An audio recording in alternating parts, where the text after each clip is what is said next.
अभ्यास की नाम रुके ना। एक संत के एक शिष्य थे, तो शौच में भी नाम जप कर रहे थे, कृष्ण कृष्ण कृष्ण कृष्ण। किसी ने देखा, जाके उनके गुरुजी से कहा, महाराज ये तो बहुत ही भ्रष्ट है। क्यों? बोले तो शौच में भी नाम जप करता है। ओ बड़ाई ना करके उसकी बुलवाया, शौच में नाम जप करते हो? गुरुजी ने कह दिया। दूसरे दिन ऐसे जवान पकड़ के शौच में बैठा, और वो जो दोष दर्शन करने वाले होते हैं वो सब, उनका एक चश्मा अलग होता है, वो छिद्रान्वेषण, दूसरों के दोष ही देखा करते हैं। दूसरे दिन वो गए, बोले महाराज आज तो मुंह में हाथ डाले बैठा, ऐसे ऐसे बैठा था। तो बुलाया और कहा, भाई वैष्णव होकर तुम अवैष्णव काम करते हो, शौच के समय ऐसा नहीं, मुख में हाथ क्यों डाले थे? तो रोने लगे, बोले गुरुजी आपकी आज्ञा भी नहीं टाल सकते, और मुझसे नाम के बिना रहा नहीं जाता, इसलिए मैंने जवान पकड़ा कि जवान से नाम ना निकले, पर उस समय भी हृदय से चल रहा था, हृदय से लगा लिया और कहा, बेटा तुम्हारा जीवन धन्य हो गया। गुरु के मना करने पर भी नाम जपना, उनकी आज्ञा का पालन हो, तो इसलिए जवान पकड़ लिया, पर खुल के कह दिया कि गुरुजी शौच में भी हृदय से नाम चल रहा, हम नहीं छोड़ पाएंगे। तो बोले यही जीवन का सार, और हृदय से लगा लिया। और छिद्रान्वेषण वाले को कहा, आज के बाद हमारे सामने मत आना, हमसे रहा ना जाए, हमको कसम दिला दी जाए तो भी ना रहा जाए। एक संत के पास एक गए, बोले 18 साल से आपने कहा था राम राम जप को, तो हमने जप किया, लेकिन हमको कोई दिव्यता तो समझ में आई नहीं। तो उनका, अच्छा हमें गुरु मानते हो? बोले हाँ गुरु मानते हैं। आपको पक्का मानते हैं? बोले तुम्हें हमारी कसम है, बस कल तक ये नाम ना जपना, फिर कल आओगे तो हम ऐसा मंत्र देंगे कि बहुत जल्दी तुम्हारे को सिद्धि प्राप्त हो जाएगी। तो ठीक है, प्रणाम करके चले, शुरू हुआ अभ्यास। अब गुरुजी ने कसम खवाई तो सीढ़ी नहीं उतर पाए, रो के आए, बोले गुरुजी ऐसा तो नहीं हो सकता, अब नाम तो नहीं छूट सकता गुरुजी, आपने कसम खवा दी, इतनी देर में कितने नाम चल गए गुरुजी, अब ऐसा नहीं। बोले बस यही मिला 18 साल से, जो नाम में तुम्हें प्रियता हो गई, अब क्या दुर्लभ रह गया, आगे जब इसका फल प्रकाशित होगा तो सच्चिदानंद भगवान का मिलन। तो हमारा स्वभाव बन जाए कि रहा ना जाए बिना भजन के, हमारा जीवन भजन बन जाए। मत प्राणाहु से ही कहते, हर श्वास में भगवान का स्मरण। गोपीजनों के लिए भगवान ने कहा, मन मनस का ता मन मनस का मत प्राणा मदर्थ त्यक्त दहिका। मन मनस का, उनका मन मैं हूं, उनका प्राण मैं हूं। गोपियों के हृदय में श्री कृष्ण प्राण है, गोपियों के मन श्री कृष्ण है। मेरे लिए समस्त देह सुखों का त्याग कर दिया। देखो भगवत प्राप्ति ऐसे नहीं होती, मेरे मन से जीवित हैं गोपियां। भगवान ने कहा मेरे प्राण ही गोपी के प्राण है, भगवान के प्राणों से अनुप्राणित, भगवान के जीवन से जीवित। ये क्यों? भगवद स्मरण। हर श्वास तो भगवान को प्राण समर्पित, हर वृत्ति तो चित्त और मन समर्पित, पूरा निश्चय भगवान मेरे तो बुद्धि समर्पित, और अहम भगवान के दासत्व में समर्पित। जब श्री भरत जी महाराज चित्रकूट जा रहे हैं तो भरद्वाज जी के आश्रम में तो उनको रात्रि में बड़ा संकोच हो रहा है भरद्वाज जी से एकांत में मिलने की, क्योंकि भरत जी को एक अंदर चुभन थी कि मेरे को ही लक्ष्य बनाकर कैकेयी मैया ने राम जी को 14 वर्ष का वनवास, तो बड़ा कि मैं ही ऐसा कलंकी हूं जिसके कारण मेरे प्रभु को इतना कष्ट, तो बड़ा सकुच कर रहे थे।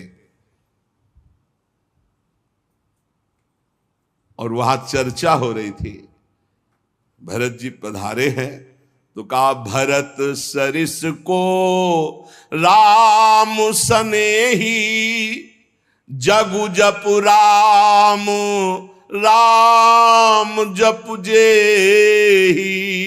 अरे भरत जैसा राम प्रेमी कौन हो सकता? सारा संसार राम राम जपता है, पर राम जी क्या जपते हैं? श्री भरत श्री भरत श्री भरत। भरत सरिस को राम सनेही जग जपु राम, राम जपु जेही। भरत जी के समान कौन प्रिय? क्यों?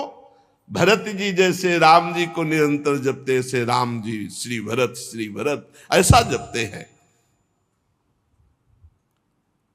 प्रेमी का हृदय हर समय अपने प्रीतम के चिंतन में तन्मय रहता है। विलक्षणता उसी में आती जो निरंतर भजन परायण रहता है। भगवान का स्वभाव, भगवान की महिमा, भगवान का प्रभाव उस भक्त के हृदय में उतरने लगता है जो निरंतर भगवत चिंतन परायण रहता है। यहां सावधानी रखनी है। भजन परायण होने पर भी हमारे अंदर चाह नहीं पैदा हो रही तो कोई न कोई हम में त्रुटि हो रही है। जिसको अपने साध्य का पता है, मेरा साध्य क्या है, श्यामा श्याम, तो फिर राजी कैसे हो रहे हो और से? जब तुम्हारा साध्य श्यामा श्याम है तो तुम राजी कैसे हो रहे हो और बात से, धन से, संपत्ति से, प्रणाम से, नमस्कार से? जब तुम जानते हो ये मिथ्या है, तुम्हारा साध्य परमात्मा है, तो तुम परमात्मा के सिवा अन्य किसी से कैसे राजी हो गए? साधना के विघ्न जिनसे हमें बचना है, ये विघ्न है। अपने आराध्य देव साध्य के बराबर किसी को नहीं रखना। ये बात समझो। किसी वस्तु, व्यक्ति, स्थान, घटना, परिस्थिति, कैसे तुम राजी हो गए कि प्रभु का विस्मरण? जैसे हम किसी व्यक्ति से मिलने में प्रभु को भूल गए तो वो व्यक्ति प्रभु से बढ़कर हो गया। किसी वस्तु के भोग में हम प्रभु को भूल गए तो वस्तु प्रभु से बढ़कर हो गए। साध्य की ओर जिसकी दृष्टि नहीं है वो साधक किस बात का? अपने को जो एकांत रूप से भगवत प्राप्ति के मार्ग में चलाया है उसी को साधक कहते हैं। और जो हर समय साध्य को लक्ष्य रखता है वही साधक, प्रवीण साधक है।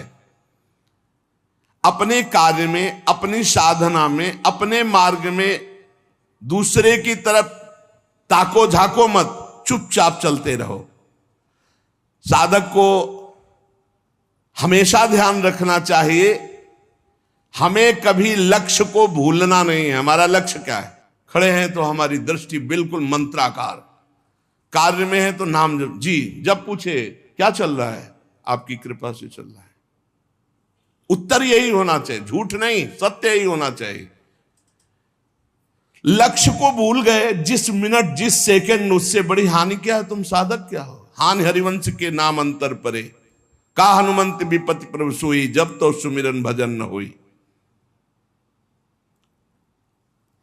हरि बाबा ने एक दृष्टांत में बताया कि एक सिद्ध फकीर एक संत की झोपड़ी पर गए तो वहां गड्ढा बना हुआ था सामने और घुटनों का भी। उनका शिष्य और संत जन थे तो उनका ये क्या है? बोले हमारे गुरुजी यहां दंडवत करते हैं।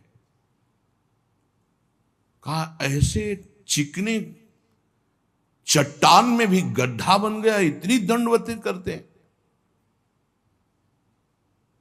बहुत गदगद कंठ हुए और कहा बहुत दिव्य संत हैं जो इतनी दंडवतें रोज प्रभु को करते हैं। तो आकाशवाणी हुई कि इनकी दंडवतों से मैं खुशी नहीं हूं। तो सिद्ध फकीर जो थे, संत, वो रोने लगे। इतने में वो महात्मा आ गए। अरे देखा कि संत तो प्रणाम किया, उनका दंडवती करना स्वभाव था, प्रणाम किया। वो रो रहे थे, उनकी तरफ बड़ी दुखद दृष्टि से देख रहे थे। तो उनका प्रभु आप रो क्यों रहे? तो उनका तुम्हारे लिए रो रहा हूं। हमारे लिए क्या परेशानी है? हमको क्या परेशानी?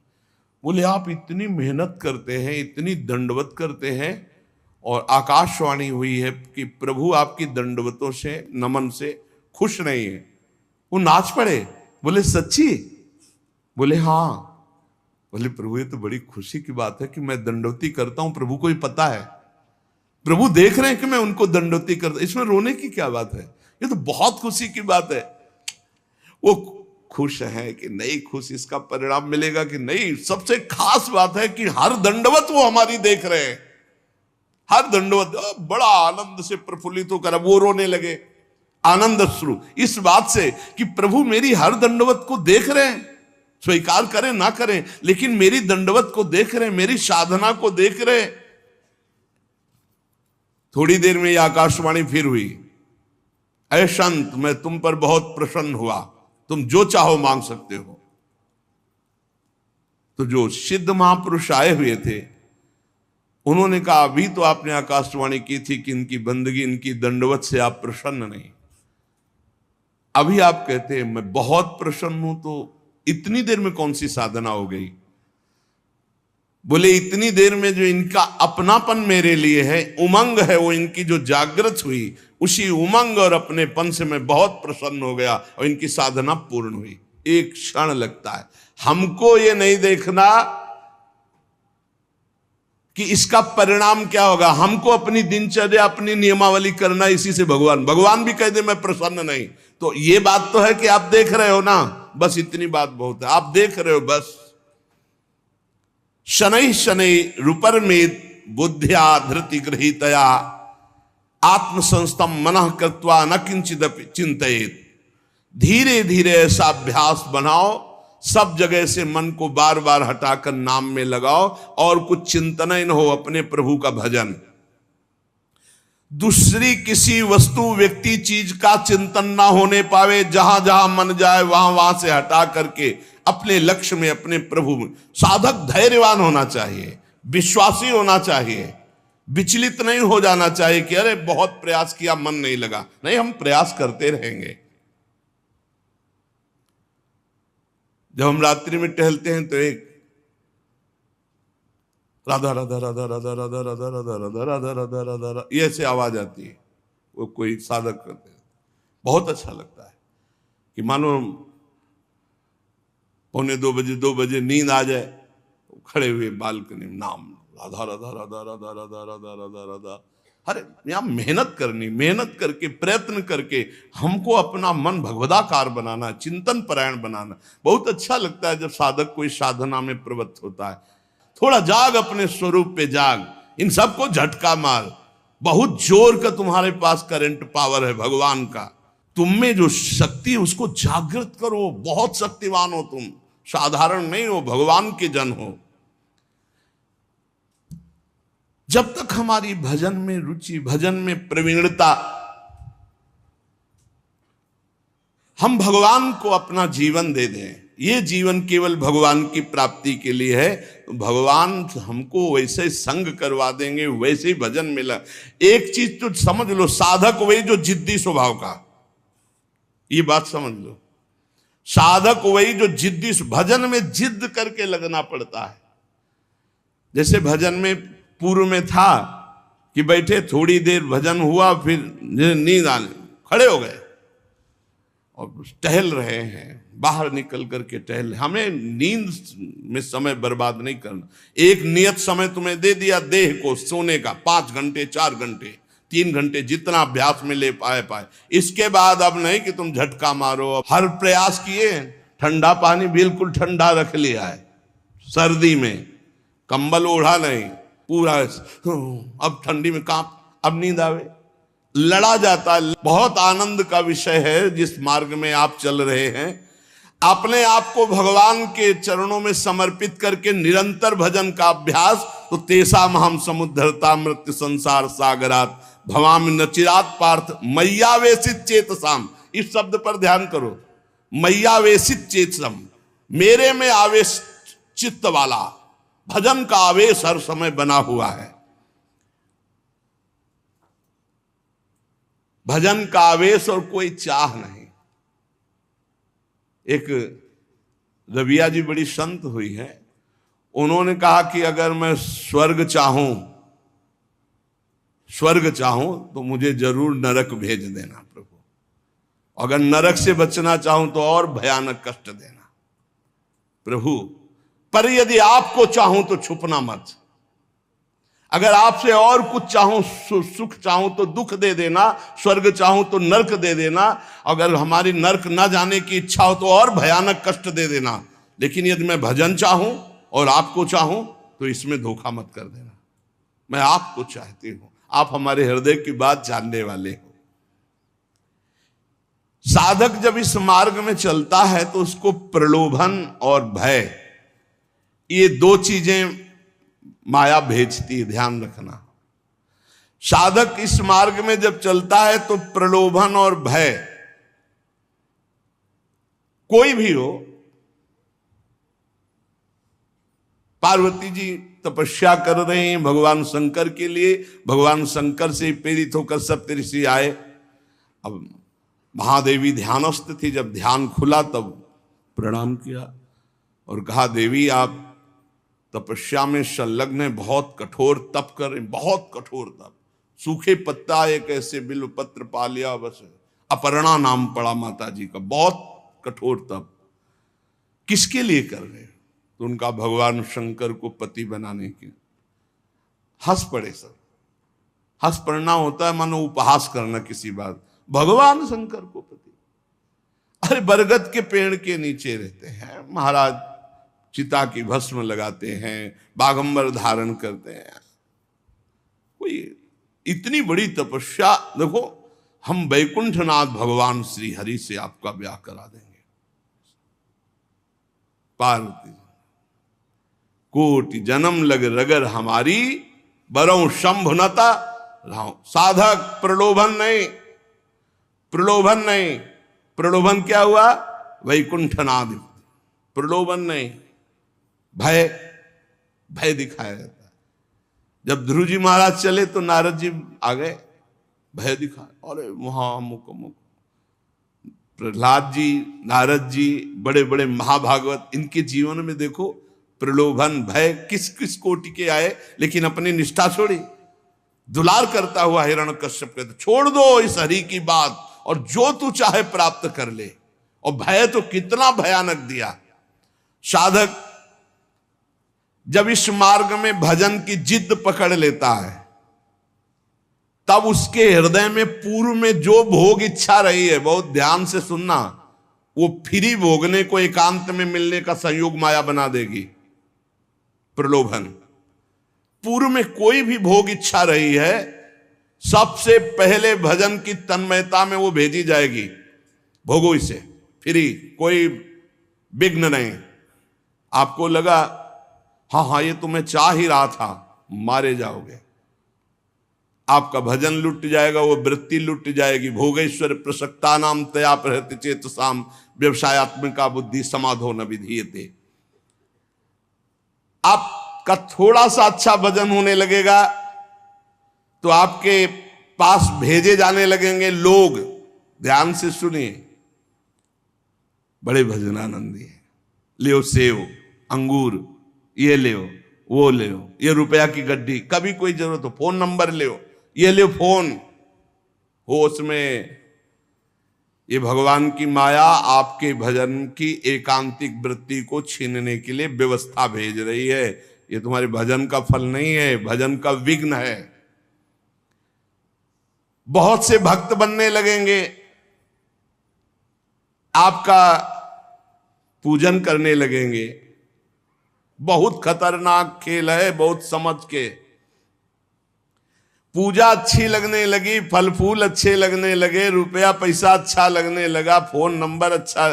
अरे भाई, जिनके पास फोन है अब उनको दूसरे की जरूरत क्या है? असंगोहम पुरुषा, अकेले रहकर पूरे विश्व का सब भ्रमण करो, उसी में सब चीज है। इतने इतने बच्चे हैं, सब ज्ञान है उनको, पूरा विश्व का ज्ञान है मोबाइल भगवान की कृपा से। अगणित रूपों में आपके पास भजन का विघ्न भेजा जाने लगेगा जब आपका भजन सही होने लगेगा। कुछ तो बड़ाई करने वाले भेजे जाएंगे, मोचू पड़ी बोलने वाले। बचना चाहिए इसों से, जलन पैदा होनी चाहिए।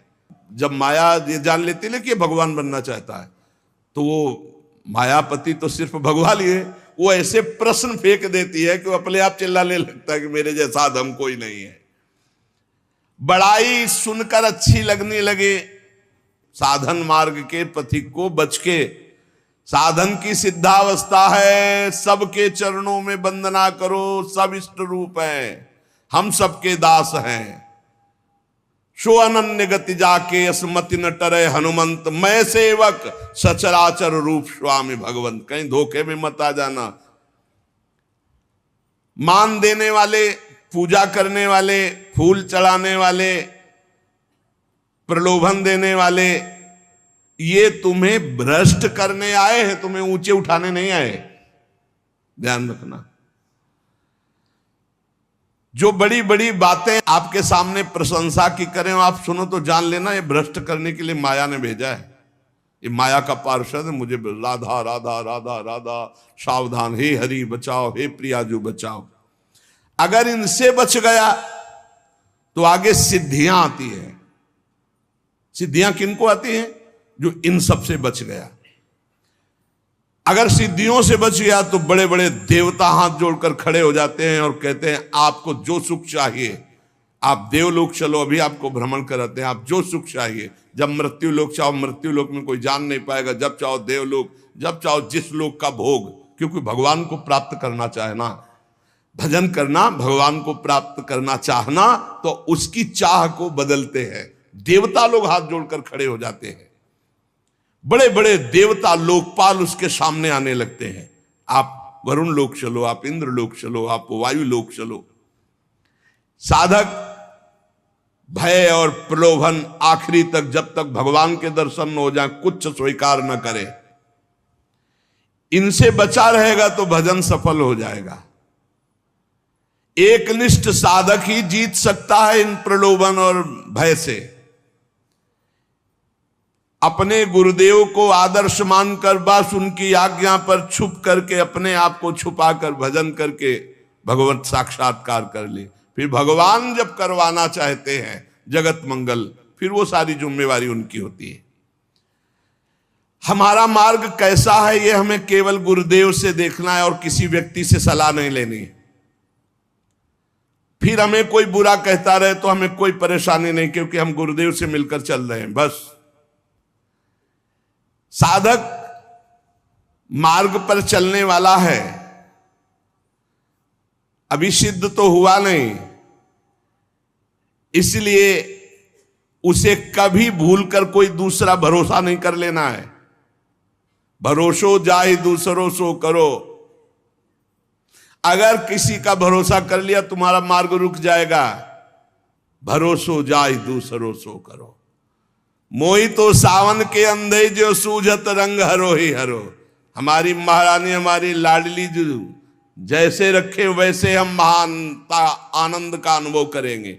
दूसरे से नहीं, बने तो रघुबर ते बने, बिगड़े तो भरपूर, तुलसी और अंते बने ता बनवे पे धूर। अनन्यता, निष्ठा, इष्ट प्रियता। जिसने संसार में किसी और का भरोसा कर लिया, बस बहुत बहुत बदल जाता है। हाँ, बहुत बदल जाता है। साधन को बदलते देर नहीं लगती। जहां साधक चूक कर देगा तो साधना बदल जाएगी। साधना होने लगेगी मान की, प्रतिष्ठा की, भोगों की। आप सच्चे गुरु, सच्चे आचार्य के बन करके चलो तो आगे ही आगे मार्ग आपको प्रकाशित करते चले जाएंगे। गुरुदेव पूछने की जरूरत नहीं, आगे का मार्ग खुद दिखाई देने लगता है। सच्चे साधक को मार्ग पूछना नहीं पड़ता, ये अध्यात्म अपने आप आगे प्रकाशित होने लगता है। सफलता आपके चरण चूमेगी यदि सावधान रहे तो। और अगर इन विषयी पुरुषों के फंसाव में आकर फंस गए, भटक गए, तो फिर बदल जाएगी, साधना बदल जाएगी। परमार्थ में बहुत सावधान। एक भी जीवन भर कोई अपना नहीं होना चाहिए, पूरे विश्व में कोई पराया नहीं होना चाहिए। ये चतुरता उपासक की। एक भी पूरे जीवन में अपना नहीं होना चाहिए, पूरे जीवन में, और पूरे विश्व में कोई पराया नहीं होना चाहिए। समझ लो, जो सबसे परे सबसे भरे उसका सेवक कितना प्रवीण होता है। साधक साधना में सावधान, उसके बीच में प्रलोभन आएंगे, भगवत प्राप्ति के बीच में।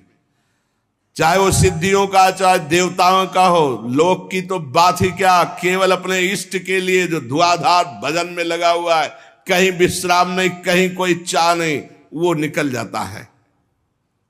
सालोक के सारिष्ट सामीप्य सारूप्य एकत्व मप्युत दीयमानम न ग्रहणंति बिना मत सेवनम जना। भगवान का भक्त इन मोक्ष सुखों को स्वीकार नहीं करता, सिद्धियां और देवता या अन्य सुखों की तो बात जाने दो। ध्यान रखने की बात है कि अनन्य प्रेमी अनन्य भजनानंदी ही भगवत साक्षात्कार करता है।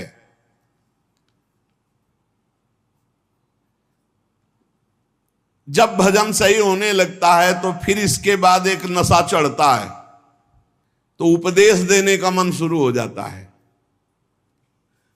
बहुत उत्तम महापुरुष हैं भाई जी महाराज, साधक को बचाने के लिए एक छोटी छोटी सी बात को उपदेश लोगों को दे करके अपने को श्रेष्ठ समझ करके वो भजन से उतरने लगता है जीवन। आपको याद होगा पीछे सुमति जब नरकों के चरित्र का जो, उसमें सुमति जी का इसी में परमार्थ बिगड़ गया था।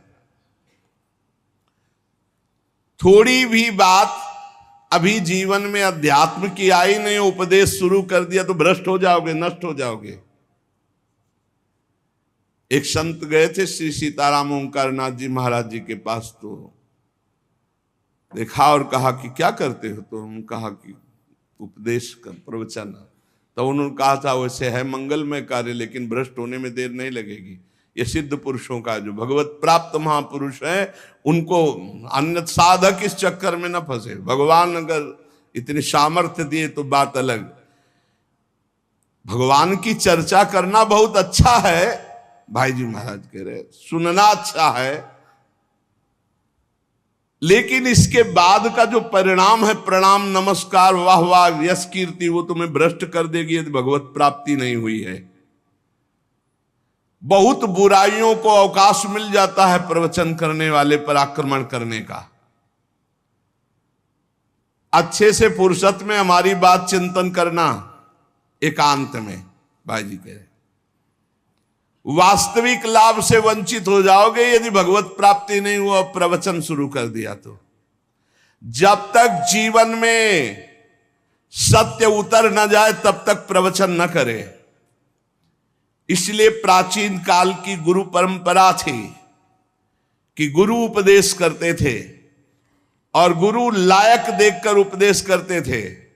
उसे साधन बता दिया, पूरा जीवन साधन में लगा, सिद्ध हो गया, अब वो उपदेश करे।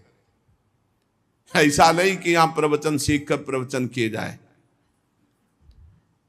जो केवल प्रवचन तो कुछ नहीं रह जाता, रुपया पैसा मान प्रतिष्ठा ये सब, भगवत मार्ग का कुछ नहीं रह जाता पक्का।